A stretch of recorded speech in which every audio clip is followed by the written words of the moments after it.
Off the Wall. On Off the Wall, there's definitely many hits. One of my favorites is I Can't Help It, but let me go all the way back. Let me go all the way back to his first song off the album, which is Don't Stop Till You Get Enough. Now, this is, nearing the end of the disco era, but it was still extremely popular. So Michael was going to put his spin on it. And Don't Stop Till You Get Enough is a fantastic song. I love the video. Love the video. It's got that disco vibe. He's doing his dance in the middle of the video. It just is a wonderful, upbeat, very disco-y. Get your roller skates out. Time to go to the disco. Don't stop till you get enough. It's a good jam. It's a good jam to dance to as well. The next song, and I believe Michael Jackson was one of the composers, or one of the writers of that song. The next song on the album is Rock With You. That is another nice melody song, very a nice second follow up to Don't Stop Till You Get Enough. So Rock With You is another disco. However, it's starting to get a little bit more R&B ish with Rock With You. Um, I believe that the music video with him in his sparkling silver outfit, and I'm not quite sure if I don't think he has glove at the time. I think he did have the glove at the time. But, with the laser beam or the laser lights behind him, the music video is awesome. Of course, Michael's giving it to you. He's singing all the notes very well. This during the time where he could really manipulate his voice. He could do the different, he can go low, he can go high, but his voice was really clear and strong during this album, during Off the Wall. So Rock With You, another upbeat song. I believe with Don't Stop Till You Get Enough and Rock With You, if you're able to hear it on vinyl, that is going to be the best way to hear Off the Wall completely. The whole album, Off the Wall, I recommend vinyl if you can. Anything that has that in depth of music, in depth of tune, so you can hear those acoustics, especially. It's going to bring you to that place, where, you feel that disco beat. The next song on the album is Working Day and Night. It is another acoustic number, a little bit faster. And I believe it was one of his brothers and Janet that helped him with a lot of the acoustics in this song. It was another song that I believe Michael composed or wrote. And it's really interesting if you ever get a chance to hear maybe the bonus track or whatever it is for Working Day and Night. You can kind of hear how the track was laid and how he expected it to sound. And so Michael was starting to develop his perfectionist in the craft, in the art of music, if he hadn't already developed it already, because he had been in the business for quite some time since he was a child. So now he's really starting to reflect on what he wants to do. He's managing his music and artistry, and so this is a reflection of that. Man, when it comes to the music, Michael thinks of it. Michael thinks of the tune, the pitch, everything when it comes to the music, not only his lyrics, which is amazing that a person that you can that thinks of not just the lyrics but the whole song as a whole, how it's going to sound, how it's going to feel, the bass, the tempo, all of that. That's just amazing that Michael had all of this in his mind. He was very creative, very creative.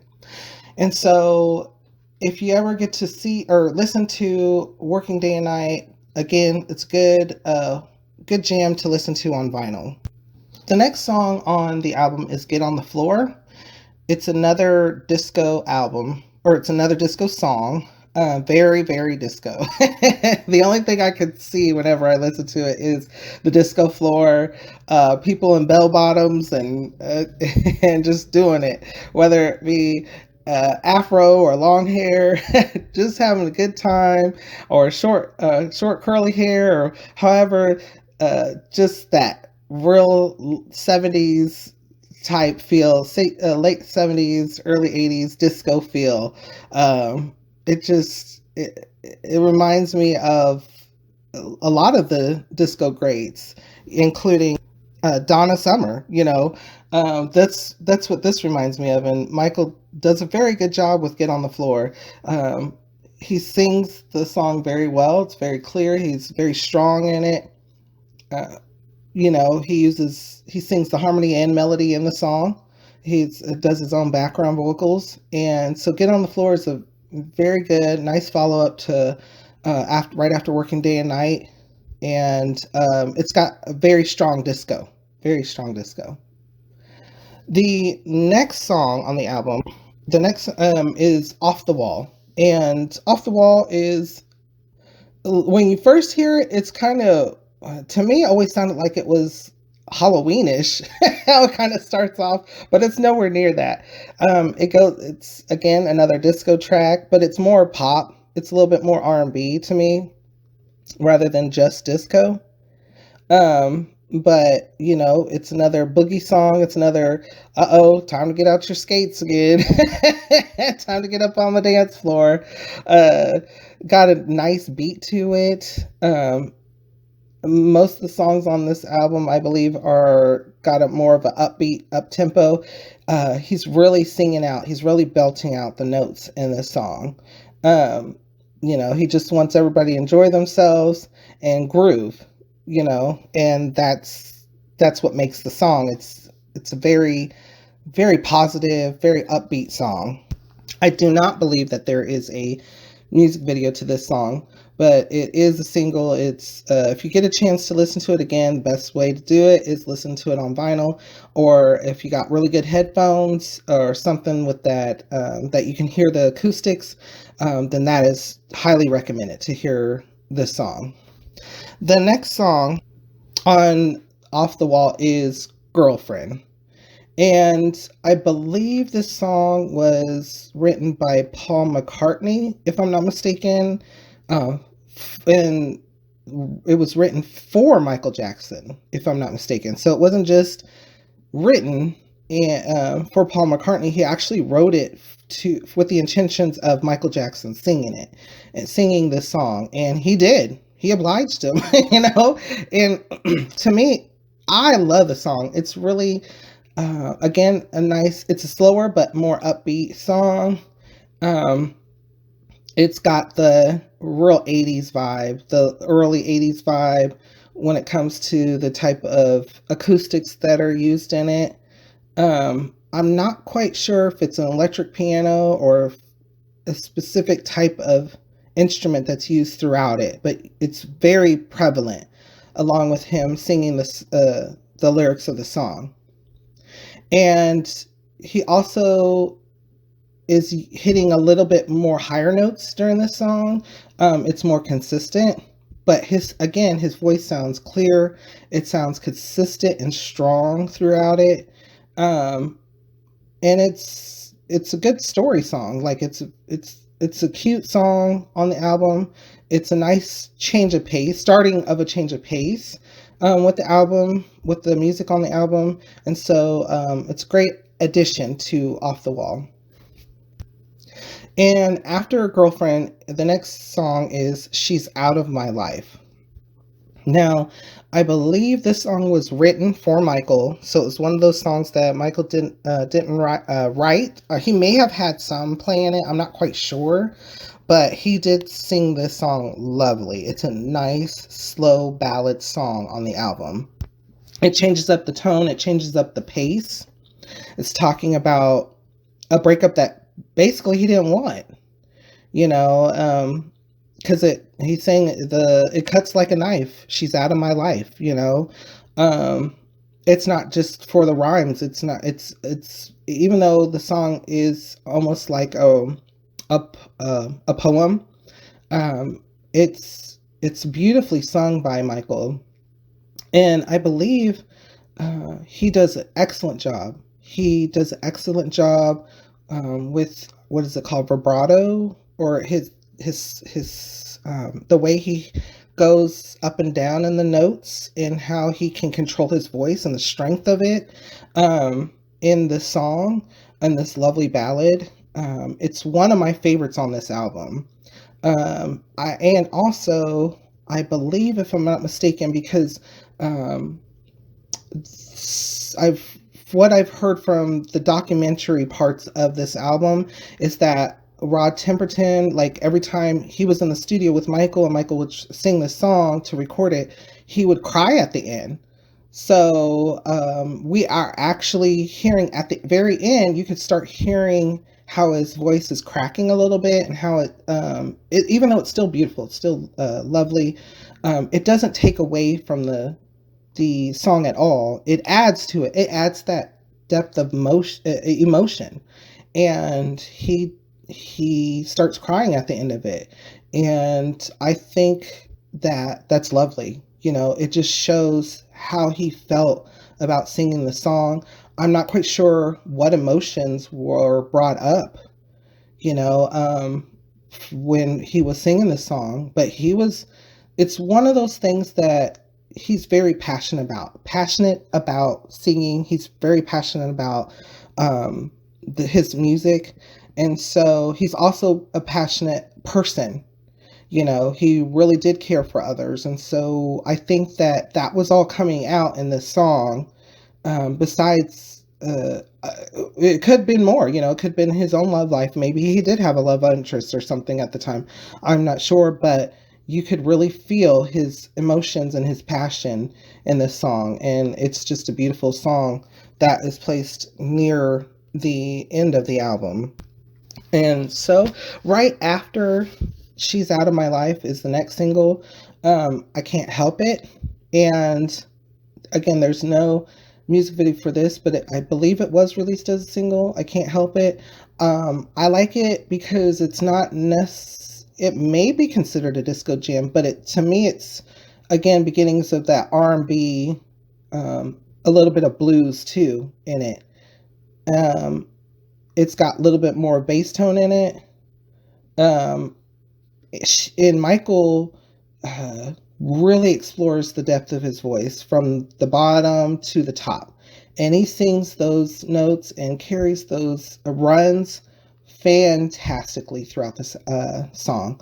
The best way to hear this song is on vinyl, so you can really hear the acoustics and Michael's voice with the song, because Michael really does. It's almost like he overpowers the music in this, but it's because it's necessary. It's because he's pushing the lyrics. He's pushing his feeling. He's pushing his passion in this song. And so, I Can't Help It is, again, it's almost like part two. Once you start to get into Girlfriend, it starts changing over to a different type of emotion.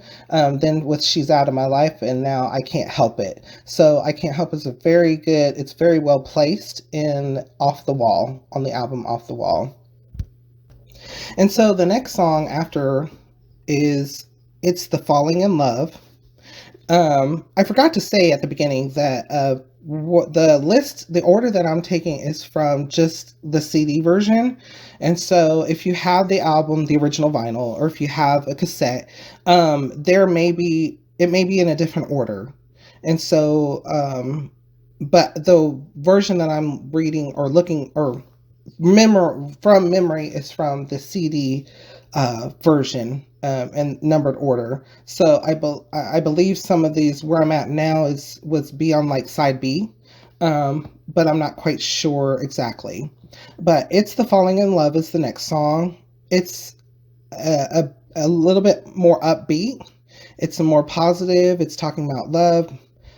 He also has a co-singer in this, a female lead singer who also sings throughout the album. And these his voice goes very well with the female singer. They coalesce. They ride the notes throughout the song very well, and it's not like you're hearing voices that don't belong together. What you're hearing is melody. You're hearing the melody and harmony at the same time, and um, it jives very well. It's a very beautiful song. It's a nice ballad, and it's great place that it's placed. It's a great place that this track has been placed at, because you have kind of like the disco vibe, and now you have a little of the pop, a little of the R&B now on the second half, on the second portion. Maybe consider a little bit disco, but to me it's more of um, the startings of R&B and pop as we know it. And so the next and final song on the album, I believe, is Burn This Disco Out.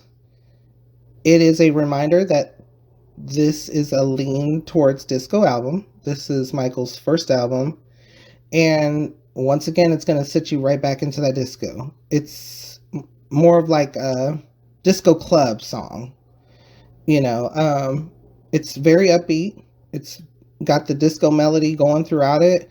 Michael's voice is very strong.